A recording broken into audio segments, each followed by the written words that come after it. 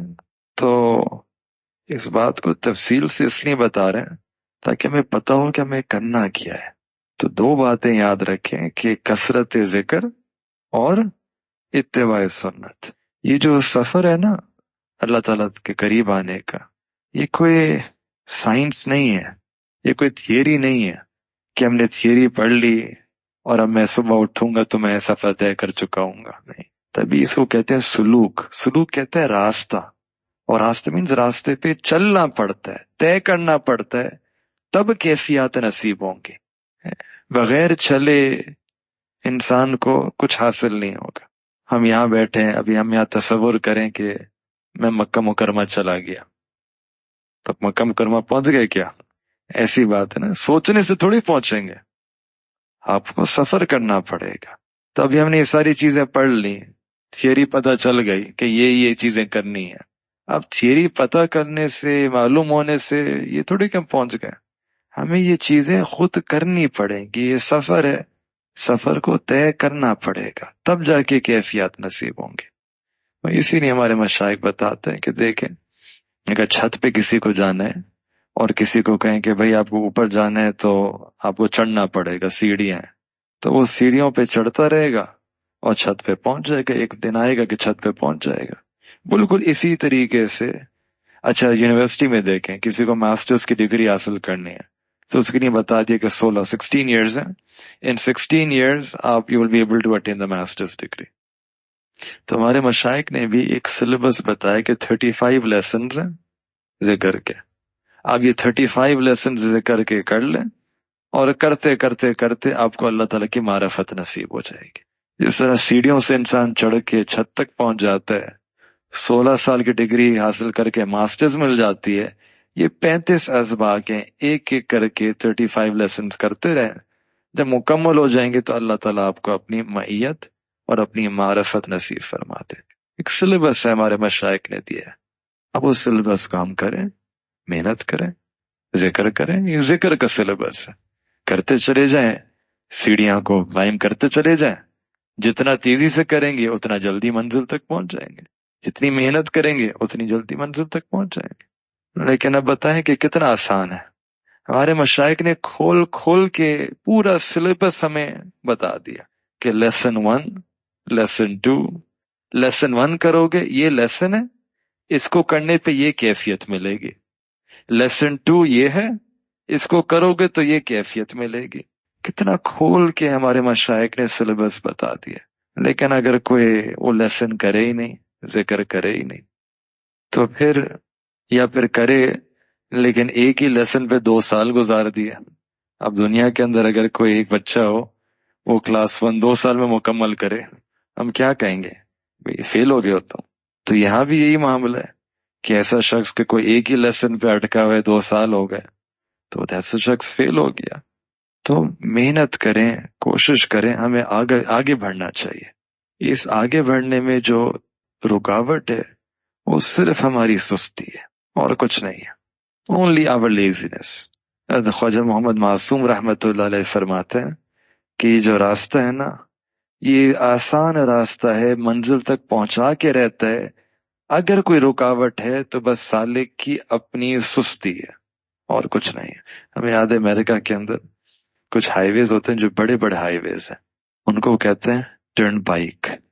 آپ ایک جگہ سے انٹر ہوں گے تو پھر کوئی ایگزٹ نہیں آتا، آپ چلتے چلے جائیں گے، پھر دوسری طرف سے نکلیں گے، آپ بیچ میں کہیں آپ ادھر ادھر جا ہی نہیں سکتے، کوئی ایگزٹ ہے ہی نہیں، یہاں سے داخل ہوئے تو ادھر سے نکل کے رہیں گے، ٹرن بائک کہتے ہیں۔ تمہارے حضرت جی ایک دفعہ فرما رہے تھے کہ یہ جو سلوک کا راستہ یہ بھی ٹرن بائک ہے، کہ ایک طرف سے انسان اگر انٹر ہو گیا تو پھر آپ دوسری طرف ہی سے نکلیں گے اور کوئی بیچ میں ایگزٹ ہے ہی نہیں۔ لیکن اگر کوئی ابھی تک منزل تک نہیں پہنچا تو پھر ایک ہی وجہ ہے کہ راستے کے اندر وہ اٹکا ہوا ہے، راستے کے اندر رک گیا۔ تو ہمارا بھی یہی حال ہے کہ یہ راستہ تو بہت آسان ہے، لیکن ہم راستے کے اندر اپنی سستی کی وجہ سے رک جاتے ہیں، پھر کئی مہینے گزر جاتے ہیں، تو سوائے اپنے سستی کے نا اور کوئی رکاوٹ نہیں ہے. اس سستی سے ہم توبہ کر لیں، اور جو اعمال ہمیں سست بناتے ہیں ان سے بھی توبہ کر لیں. جو دل اٹکا ہوا ہوتا ہے لوگوں میں، الجھا ہوا ہوتا ہے، اپنے دل کو ہر طرف سے ہٹا لیں اور اپنے وقت کو قیمتی بنا لیں کہ جو 3-4 گھنٹے جیسے بتائے ان کو فضول چیزوں میں ضائع نہ کریں. خاص طور پہ میڈیا، سوشل میڈیا، انٹرنیٹ. ایک زمانے میں انسان سکون حاصل کرنے کے لیے اپنی وائف کے پاس جاتا تھا. اب جو ہے نا ہمارے جی کہتے ہیں کہ وہ وائی فائی کی طرف جاتا ہے، وہاں سے سکون مل رہا ہے اس کو. تو یہ جو طریقہ ہو گیا نا کہ اگر وائف کے بجائے وائی فائی کی طرف جا رہے ہیں تو پھر کیفیات کہاں سے آئیں گی؟ کیفیات کیسے ملیں گی؟ پھر اس مصیبت سے بچیں. یہ بنیادی وجہ ہے کہ ہمیں کیفیات نہیں مل پاتی. ہمیں جو 4 گھنٹے ہم ذکر پہ لگا سکتے تھے ہم اس کو وائی فائی پہ لگا دیتے، پھر کیفیات کیسے ملیں گی؟ اور اگر وہی وقت وہاں سے ہٹا لیں، اپنے اون ٹائم کو پاک، اس ٹائم کو پاک کر لیں، پھر دیکھیں کیسی کیفیات آتی. یہ جو اسکرین ٹائم ہے اس کو منیمل رکھیں. وہ جو فضول خبروں والا ٹائم ہے نا اس کو کم کر دیں، ختم کر دیں ہو سکے تو. پھر دیکھیں کیسی کیفیات آنا شروع ہوتی ہے. خود دیکھیں گے آپ، کسی کو بتانے کی ضرورت نہیں پڑے گی. You will experience it your self. وجہ یہ کہ ہمارا جو سلوک ہے یہ کوئی ایکسپیریمنٹل سائنس نہیں ہے، پہلی دفعہ نہیں کر رہے ہم. یہ ہزاروں لوگوں نے یہ طرح تجربہ کر چکا ہے، ہزاروں سینکڑوں لوگ اس طریقے سے اللہ تعالیٰ تک پہنچ چکے ہیں.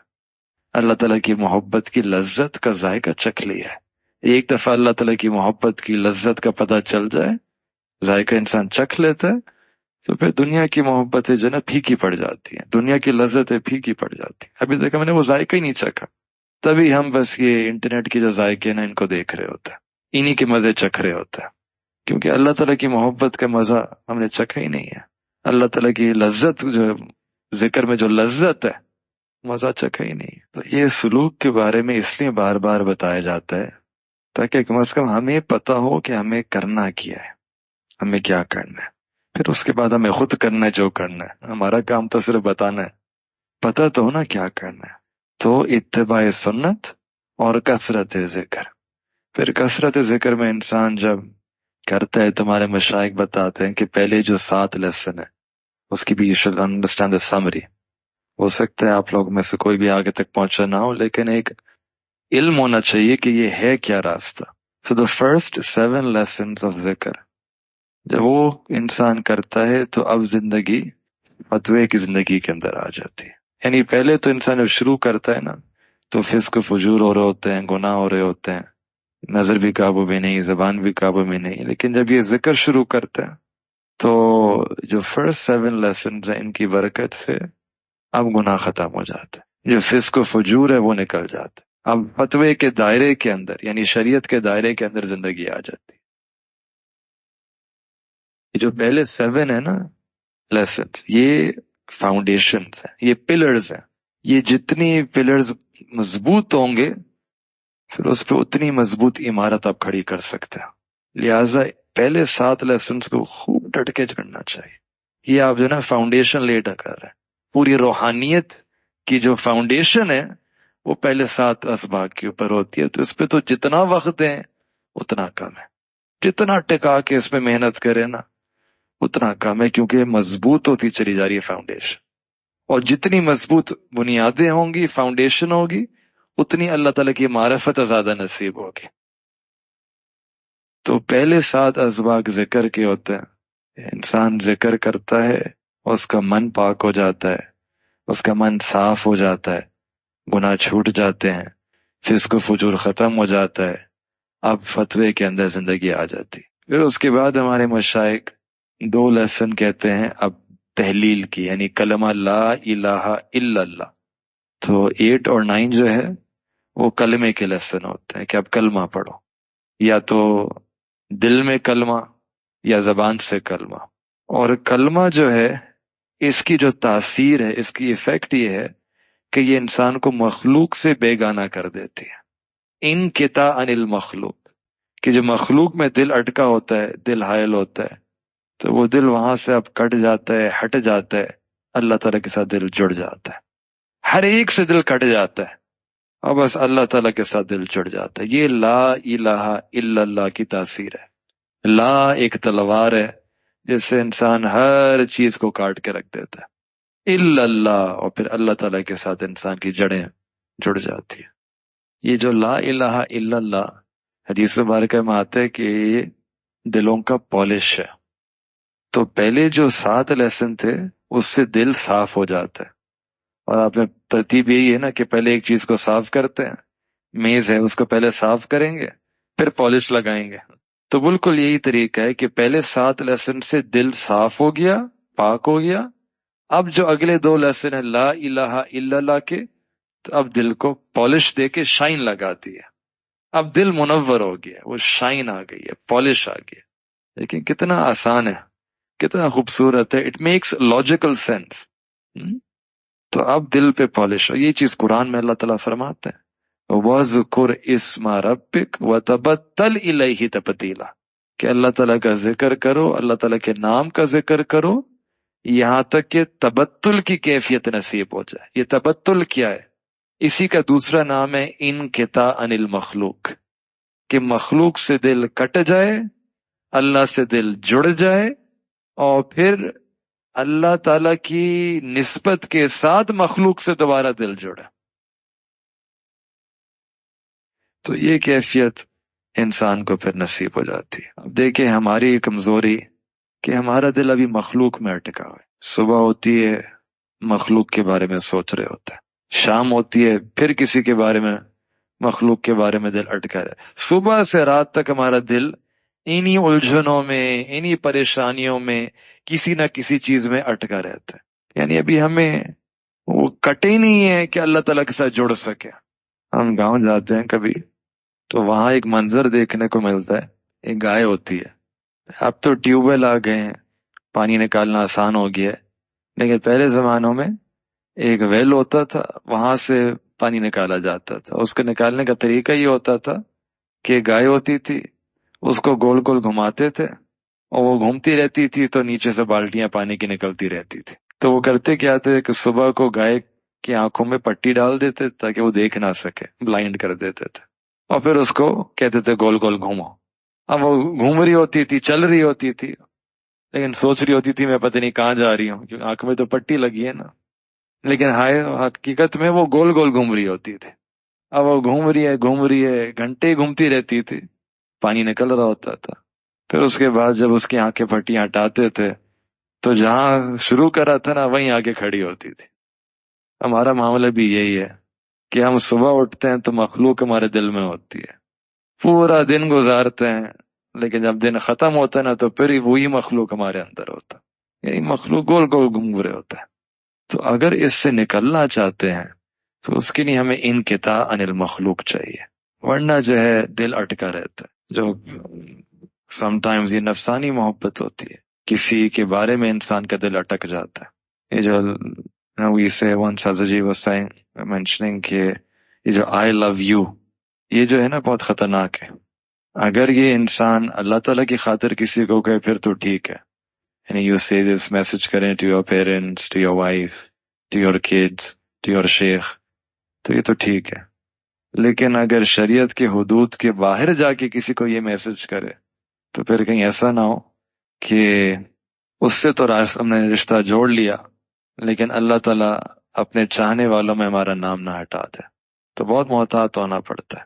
تو دل کہیں نہیں اٹکا ہونا چاہیے، اس کے لیے انقطاع عن المخلوق ہے. جب دل اٹکا ہوتا ہے نا تو پھر انسان کی پرواز بھی نہیں ہوتی. رسی بندی بھی ہو تو وہ جتنی بڑی رسی ہوگی نا اتنا جانور اونچا اڑ سکتا ہے. 20 فٹ کی رسی ہے تو 20 فٹ پرواز کرے گا، ورنہ پھر نیچے ہی آ کے گرے گا. تو ہم پرواز نہیں کر پاتے کیونکہ ہمارا دل اٹکا ہوا ہے. لیکن جب انسان یہ ذکر کرتا ہے، کلمہ کا ذکر کرتا ہے، کیفیات آتی ہیں، دل اٹک جو ہر طرف سے ہٹ کٹ جاتا ہے، اللہ تعالیٰ سے جڑ جاتا ہے، پھر یہ کیفیت ہوتی ہے کہ یا اللہ آپ ہی میرے مطلوب حقیقی ہیں، آپ ہی میرے محبوب حقیقی ہیں، آپ ہی میرے مسجود حقیقی ہیں. دل میں اللہ تعالیٰ کی محبت آتی ہے. پھر اس کے بعد جو ہے جب انسان کا دل ہر طرف سے ہٹ کٹ گیا، پھر جو 10th لیسن ہے اس کو کہتے ہیں مراقبہ احدیت. وہاں اللہ تعالیٰ انسان کو ایک خاص ایک محبت کا جذبہ عطا فرماتا ہے، اور یہ ایسا محبت کا جذبہ ہوتا ہے جس میں انسان کو فنائیت نصیب ہو جاتی ہے۔ اب اللہ تعالیٰ کی محبت میں ڈوب جاتا ہے انسان، فنا، ایسی فنائیت ہوتی ہے کہ بس اللہ تعالیٰ کا خیال، اللہ تعالیٰ کے بارے میں محبت کا جذبہ وہ ہر وقت دل میں رہتا ہے کہ بھولنا چاہیں بھی تو بھلا نہ سکے، یہ کیفیت رہتی ہے۔ ایک دفعہ مجنون سو رہا تھا، کسی نے آ کے، اس کے دوست نے آ کے اس کو اٹھانا چاہا، اٹھو اٹھو مجنون اٹھو، وہ سوتا رہا۔ تو دوسرا شخص آتا، کہتا ہے مجھے پتہ ہے اس کو کیسے اٹھانا ہے۔ تو وہ آیا قریب اور ہلکے سے کان میں کہا لیلا، تو مجنون صاحب فوراً اٹھ گئے۔ تو یہ جو ہے نا کیفیت، کہ نام پہ انسان کا دل مچل جاتا ہے، یہ انسان کو کیفیت نصیب ہو جاتی ہے جب وہ لیسن کر رہا ہوتا ہے۔ فنائیت کی کیفیت ہوتی ہے کہ اللہ کے نام پہ ایسی محبت آتی ہے، ایسا مزہ آتا ہے کہ پھر وہ کوئی چیز اس کا مقابلہ نہیں کر سکتے۔ اللہ کرے ہمیں بھی اللہ تعالیٰ ایسے اپنی محبت کا ذائقہ چکھا دے۔ ایک نوجوان تھا، ہاسٹل کے اندر رہتا تھا یونیورسٹی میں، روزانہ 3 گھنٹے مراقبہ کرتا تھا، اور مراقبہ شروع کرنے سے پہلے دروازہ بند کرتا تھا اور وہ دعا کرتا تھا کہ یا اللہ میں مراقبہ کرنے جا رہا ہوں، اللہ پلیز کسی کو بھیجی گا نہیں جو ڈسٹرب کرے، کوئی آ کے نوک نہ کر دے، میرا مراقبہ ڈسٹرب نہ ہو جائے۔ یہ جو کیفیت ہے نا کہ بس میں رہوں، بیٹھا رہوں اللہ تعالیٰ کی یاد کے اندر، کوئی ڈسٹرب نہ کرے مجھے، ایسی کیفیت بن جاتی ہے، ایسے لذت آنا شروع ہو جاتی ہے، ہر چیز سے بیگانہ ہو جاتا ہے۔ اللہ تعالیٰ کی محبت میں ہر چیز اس کو اچھی نہیں لگتی ہے، بس اللہ کی محبت میں دیوانہ، مستانہ، غیر سے بیگانہ۔ تو یہ ترتیب سمجھ میں آئی؟ پہلے 7 لیسن کیے تو فتوے کی زندگی آ گئی، فسق و فجور ختم ہو گیا، گناہ ختم ہو گئے، اور فتوے کے دائرے کے اندر زندگی آ گئی۔ پھر اگلے 2 جو لیسن ہیں وہ کلمے کے ہیں، وہ کیے تو انقطاع عن المخلوق کا مقام نصیب ہو گیا، اب زندگی تقوی کے اندر آ جاتی ہے۔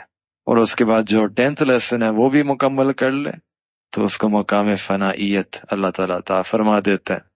فنا کا جو مقام ہے یہ ایسا مقام ہے لا یرد، پھر انسان لوٹتا نہیں ہے۔ الفانی لا یرد، لوٹتا نہیں ہے۔ یہ ایک بینچ مارک ہے، یہ ایک پیوٹل مقام ہوتا ہے اس سفر کے اندر کہ یہاں تک پہنچ گئے پھر لوٹ کے نہیں آتا ہے، حقیقی فنا نصیب ہو جائے۔ اس کے بعد آگے بھی اسباق ہیں، 15 اسباق اور ہیں، اس پہ پھر انسان کو کیفیات مزید نصیب ہوتی ہے۔ یقین کی کیفیات میں مختصر بتا رہا ہوں، یقین کی کیفیات ہوتی ہے، انسان کا اللہ تعالیٰ پہ یقین کامل ہو جاتا ہے، حق الیقین ہوتا ہے، توکل کی کیفیات نصیب ہونا شروع ہو جاتی ہیں، اور پھر کرتے کرتے کرتے جو 16واں لیسن ہے 16th، وہاں انسان کو اللہ تعالیٰ کی معیت والی کیفیت نصیب ہو جاتی ہے، جس کو مقام احسان کہتا ہے۔ جو سارے سلوک کا جو مقصود تھا کہ ہمیں ایسی کیفیت ہو جائے ان تعبد اللہ کأنک ترا، کہ اللہ تعالیٰ کی ایسی عبادت کرو کہ جیسے تم اللہ تعالیٰ کو دیکھ رہے ہو۔ یہ جو کیفیت ہے نا مقام احسان، یہ انسان کو وہاں نصیب ہو جاتی ہے۔ پھر انسان کی نمازیں ایسی ہوتی ہیں کہ حضوری والی، احسان والی، کہ گویا میں اللہ تعالیٰ کے سامنے ہوں، اللہ تعالیٰ کو دیکھ رہا ہوں، اللہ تعالیٰ مجھے دیکھ رہا ہے۔ اب یہ جو احسان ہے نا، یہ حاصل کرنا ہمارے لیے ضروری ہے، کیونکہ حدیث مبارکہ میں آتا ہے کہ سیدنا جبرائیل علیہ السلام تشریف لائے اور فرمایا کہ ایمان، اسلام اور احسان، یہ تینوں چیزیں دین کا جز ہیں، یعلمہم دینہم، اس میں دین سکھانے کے لیے آئے ہیں، دین کا جز ہے احسان۔ اور اگر ابھی کسی کو احسان والی نمازیں نہیں مل رہی، یعنی اس کا بھی دین مکمل ہی نہیں ہوا ہے، ابھی دین اس کا مکمل نہیں ہوا، ابھی دین اس کا انکمپلیٹ ہے۔ تو ایسی کیفیت ہو جائے نا کہ نماز کے اندر احسان کی کیفیت ہو، ان تعبد اللہ کأنک ترا، یہ انسان کو 16ویں لیسن کے اوپر ہی کیفیت مل جاتی ہے۔ ورنہ تو ہمارے سجدے بے ذوق، ہماری نمازیں کا کیا حال ہوتا ہے، اتنی غفلت میں پڑھتے ہیں، نہ حضوری، نہ کوئی مزہ، نہ کوئی لذت۔ امام ربانی رحمۃ اللہ علیہ نے ایک بڑی عجیب بات لکھی ہے، وہ فرماتے ہیں کہ جب انسان جنت میں جائے گا تو ہر شخص کو، ہر جنتی کو اللہ تعالیٰ کا دیدار نصیب ہوگا۔ جنت میں کیا ہوگا بتائیں؟ اللہ تعالیٰ کا دیدار نصیب ہوگا، لیکن اس دیدار کی کیفیت مختلف ہوگی۔ اس دیدار کی کیفیت will be based upon اس کی نماز کی کیا کیفیت ہے، اور نماز کے اندر جتنے وساوس انسان کو آتے ہوں گے تو اتنے پھر اس دیدار کے اندر پردے حائل ہو جائیں گے۔ اللہ تعالیٰ کا دیدار تو ہوگا، لیکن اگر نماز میں وساوس بہت آتے تھے، محنت نہیں کری نماز میں، نماز کو بنانے کی، تو وسوسوں کی وجہ سے اب جب دیدار نصیب ہو رہا ہے تو وہ بھی پردوں کے ساتھ دیدار نصیب ہو رہا ہے۔ اور اگر کوئی نماز کو احسان والی بنا لے، اب وساوس نہیں ہے، تو پھر بلا اینی پردہ، وداؤٹ اینی پردہ اللہ تعالیٰ کا دیدار نصیب ہو جائے گا۔ دیکھیں جب کسی کی شادی ہوتی ہے تو ایک ہوتا ہے کہ دلہن کو دیکھنا پردے میں، اور دوسرا یہ ہوتا ہے کہ بغیر پردے کے دلہن کو دیکھنا، دونوں میں فرق ہے نا۔ تو اندازہ لگائیں کہ جب جنتی جنت میں جائیں گے تو کچھ تو لوگ ایسے ہوں گے کہ اللہ تعالیٰ کا دیدار ہے لیکن پردے کے تھرو ہے۔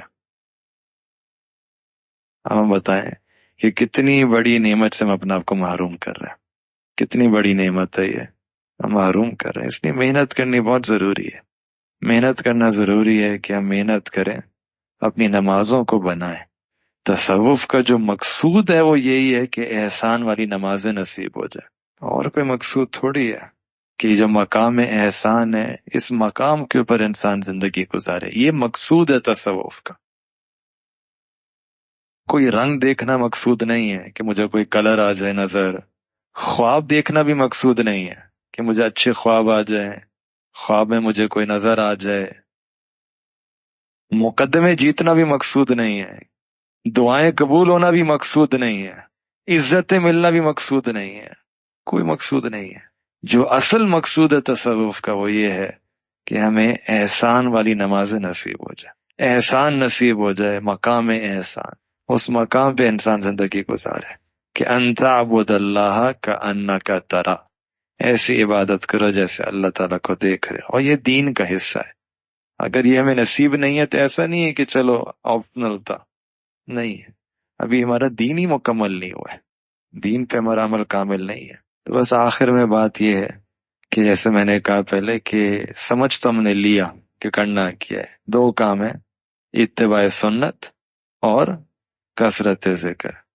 سلوک کو طے کرنے کے لیے بس یہ دو چیزیں چاہیے، شیخ کی جو رابطہ اور شیخ کی جو صحبت ہے، اس سے انسان کو راستے کی رہنمائی مل جاتی ہے، گائیڈنس مل جاتی ہے، جی پی ایس ڈیوائس، آپ کو ڈائریکشن مل جاتا ہے۔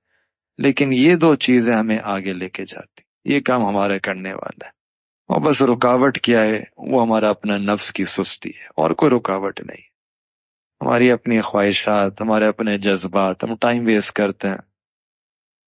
تو ہمارے بزرگ نے تو اللہ تعالیٰ سے ایسا طریقہ مانگا ہے جو بہت آسان ہے، لیکن اس راستے پہ چلنا ہمارا کام۔ حضرت سید غار حسین شاہ رحمۃ اللہ علیہ فرماتے تھے کہ من لا ورد لہو لا وارد لہو، کہ جس کا کوئی ورد نہیں ہوتا پھر اس پہ واردات بھی نہیں ہوتے۔ کیا معنی؟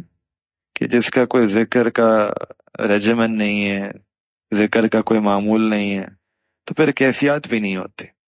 جو ذکر کرے گا تو پھر اس کی کیفیات ہوں گی، اور جب کیفیات ہوں گی تو پھر وہ ذکر اپنی کیفیات کا بتائے گا شیخ کو، پھر شیخ سے رابطہ بھی ہوگا۔ اور اگر شیخ سے رابطہ نہیں ہے تو پھر یہ مطلب یہی ہوتا ہے کہ ابھی ذکر ہی نہیں کر۔ ایک دفعہ سید غار حسین شاہ رحمۃ اللہ علیہ فرمانے لگے کہ ہمیں پتہ چل جاتا ہے کہ کون شخص ذکر کر رہا ہے اور کون نہیں کر رہا۔ تو لوگ بیٹھے تو انہوں نے سوچا کہ حضرت کو کشف ہو جاتا ہوگا۔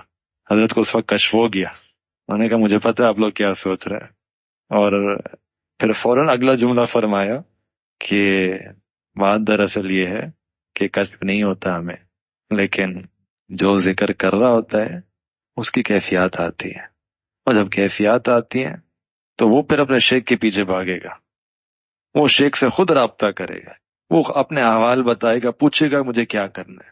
شیخ چاہے دنیا کے دوسرے کونے میں ہو نا، وہ پوچھے گا شیخ سے مجھے بتائیں کیا کرنا ہے۔ اور اگر شیخ سے رابطہ نہیں ہے تو پھر تو اگر 6 مہینے گزر گئے رابطہ ہی نہیں ہے، اس کا مطلب یہ کہ وہ ذکر ہی نہیں کر رہا، تاکہ کیفیات ہی نہیں ہے، کوئی بتانے کی کوئی کیفیات ہی نہیں ہے۔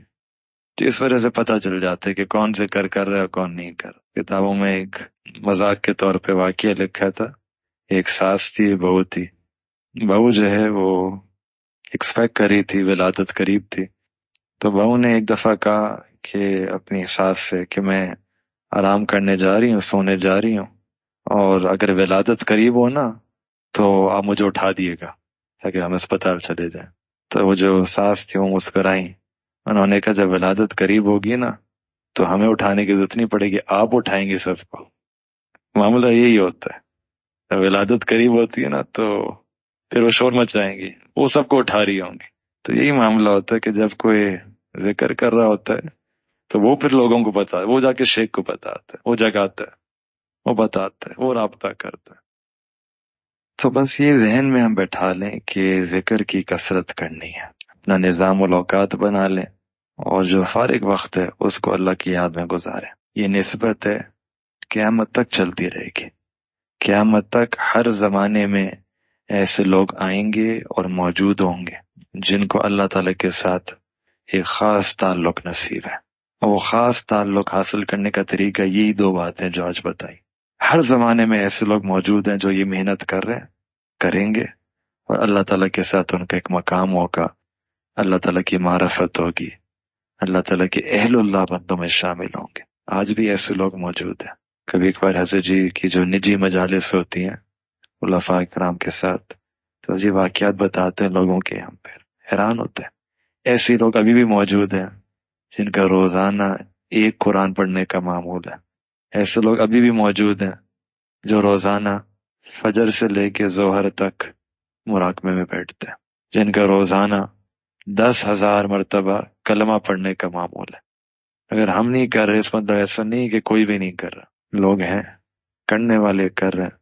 اللہ تعالیٰ سے دعا ہے کہ اللہ تعالیٰ ہمیں بھی توفیق عطا فرمائے، اور اللہ تعالیٰ ہمیں بھی کثرت ذکر کی توفیق اور اتباع سنت کی توفیق نصیب فرمائے۔